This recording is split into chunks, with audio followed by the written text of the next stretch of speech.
It's your boy Apache here, AJR. I want to talk about Nairobi, Kenya. An amazing trip in East Africa.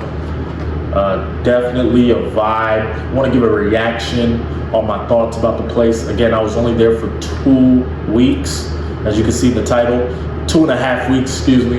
And it was honestly much needed. I'm glad with my time off work and everything, I'm glad I didn't just go to like Miami, New York, places I haven't been. I'm glad I was like, you know what? We're gonna take a trip out the country to Africa, to a place we haven't been since we were young. You know, like it's more meaningful. There's stuff to get out of it, and it was just good for my soul just to see Africans everywhere, Africans from different countries, all there. Nairobi, Kenya is like a melting pot of different African races. You know, again, it's in East Africa, so you have all these neighboring countries. You know, South Sudan, you got Uganda around. I think Somalia is close. All these countries where there could be conflict, there could be stuff going on. You know, it's not all bad. There are some productive things going on, but Nairobi is kind of like the place to go. You know, you're looking for extra work, or you're trying to find other Africans. You want to do business, you want to collab. Like, it's a great place, and it has pretty much everything you need.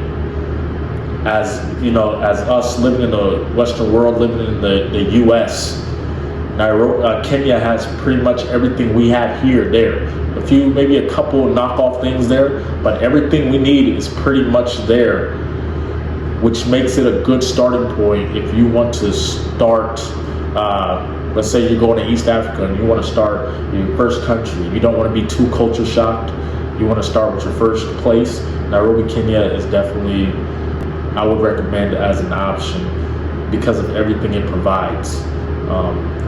It's kind of smooth entry into Africa, and then you can detour out to other places as you get more comfortable with the culture, with the people. I want to talk about a few things. It's less humid than America. It gets hot, but it's not as humid as like the Midwest, and it's pretty much beautiful every day. It's pretty much good weather.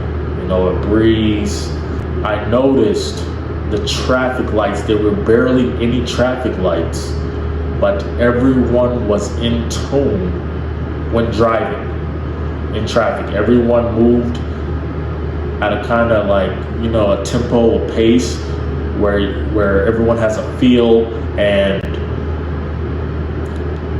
you just gotta get used to it, honestly.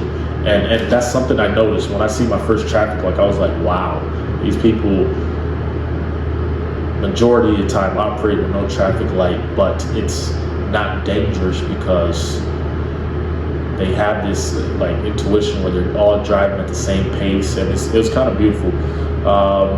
The driver's side is on the left side instead of the right side, like the Western world, or excuse me, America. Electronic payments are used the most. Electronic payments are used the most. M-Pesa is used. M-P-E-S-A is used. I could not use Cash App, is banned in Nairobi, Kenya. But PayPal, I could use my PayPal. So electronic payments looks like they're taking over the world, definitely in Nairobi. And cash, physical cash, is just slowly but surely going away. You know, I could use M-Pesa anywhere in Nairobi. I could also use my Visa card, you know, my debit or credit card, because it would transfer over to Kenya shillings. Kenya shillings is what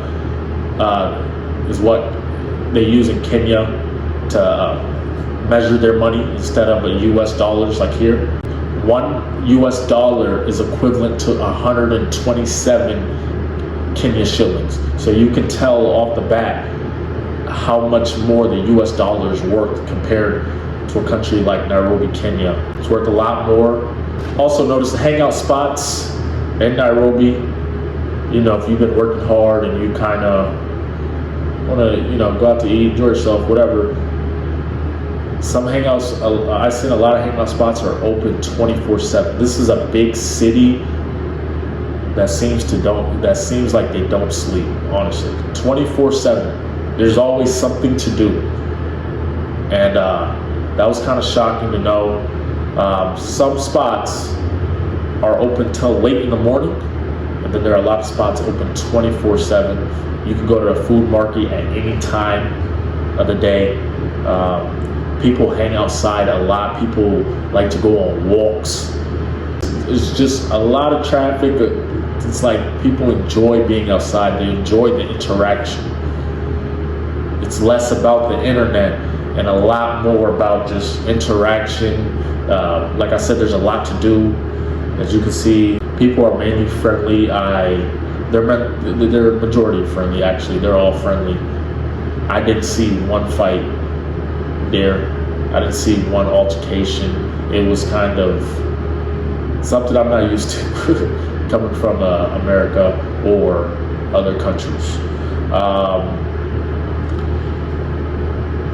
Like I mentioned earlier, it's an African melting pot. So a lot of different Africans either live there or visit there, or go there for a vacation spa resort. You name it. All these countries go there. Honestly, I believe the United Nations just moved their home base from New York to Nairobi. That's how much of a attraction it has. And yeah, like I said earlier, to end this, I want to say it is for your first country. If you're going to Africa and you need an introduction, you need something similar to the Western world, to America, the U.S., and you want to ease your way in, Nairobi, Kenya is definitely a spot. Friendly, and there's always something to do, so you kind of gotta have to manage it. You don't want to get too lost in the sauce. But yeah, Nairobi, Kenya is so fun. I'm already thinking about when's the next time I'm going to be back.